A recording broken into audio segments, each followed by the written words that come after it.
વિરામ બાદ આપ સર્વેનું ફરી એકવાર સ્વાગત છે। પાટણમાં કોરોનાની સ્થિતિની વિકટ બનતી જોવા મળી રહી છે। કોરોનાના દર્દીઓમાં સતત વધારો થઈ રહ્યો છે। તેવામાં પાટણના કાંસા ગામમાં છેલ્લા 10 દિવસમાં સતત એક ધારા ગ્રામજનોના મોત ચિંતાજનક રીતે વધી રહ્યા છે। જોકે મૃત્યુ પામનાર લોકોના મોત કોરોનાથી થઈ રહ્યા છે કે કોઈ અન્ય બીમારીથી તે સળગતો સવાલ બની ગયો છે।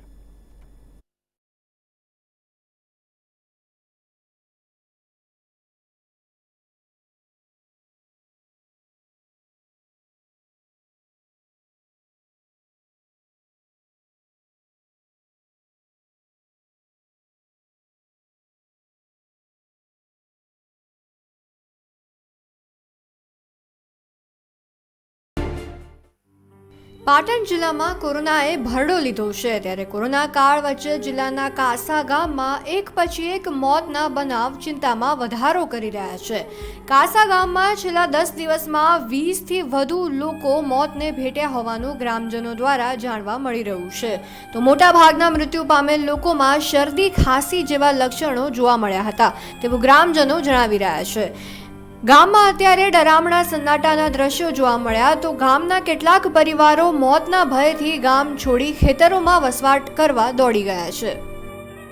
પાટણ જિલ્લાના કાંસા ગામમાં જે રીતે એક પછી એક મૃત્યુ સામે આવી રહ્યા છે તેને લઈને કહી શકાય કે સમગ્ર ગામમાં એક ડર અને ચિંતાનો માહોલ પ્રસર્યો છે। ત્યારે આ વાસ્તવિક હકીકત શું છે તે જાણવાનો નિર્માણ ન્યૂઝ દ્વારા ખાસ પ્રયત્ન કરવામાં આવ્યો। હાલમાં નિર્માણ ન્યૂઝ પહોંચી છે પાટણના કાંસા ગામે, જ્યાં કહી શકાય કે એક અઠવાડિયામાં અનેક લોકો મોતને ભેટ્યા છે। આપણી સાથે અહીંના સરપંચ સીધી જ વાત કરીએ તેઓ સાથેથી।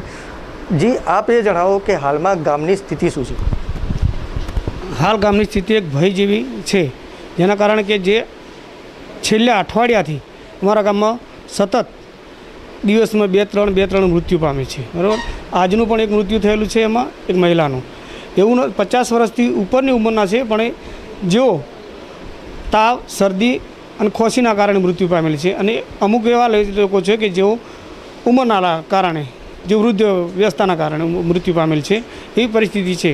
બીજા નંબર કે આ ગામમાં હાલના 50થી ઉપર કોરોના પોઝિટિવ કેસ છે, અને એ કહેતા એવું કહી શકાય કે લગભગ વૃદ્ધ ઉંમરના મૃત્યુ બાદ કરતાં આ લોકો પણ શંકાસ્પદ કોરોનામાં જ મૃત્યુ પામ્યા એવું કહી શકાય।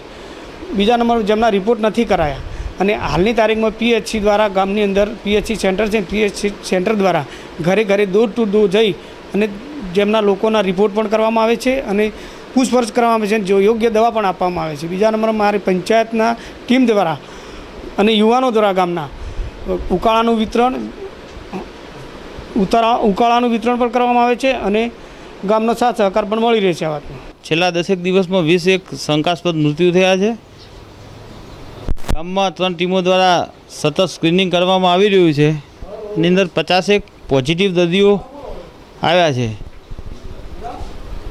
સ્ક્રીનિંગ કરવાથી પોઝિટિવ દર્દીઓ અલગ થતાં થોડી સ્થિતિ સુધરી એવું કહી શકાય, પણ લોકોમાં એક ભય છે। અંદાજે 20-25% લોકો ગામ છોડીને ખેતરોમાં નિવાસ કરવા જતા રહ્યા છે। છતાં અમે લોકોને અપીલ કરીએ છીએ કે આપ અવેરનેસ રાખો, કોરોનાની ગાઈડલાઇનનું કડકાઈથી પાલન કરો, અને સંક્રમિત લોકો છે ફરજિયાત ક્વોરન્ટાઇન જ રહે। એક પછી એક થતા ગામમાં મોતને લઈ અનેક સવાલો ઊભા થઈ રહ્યા છે।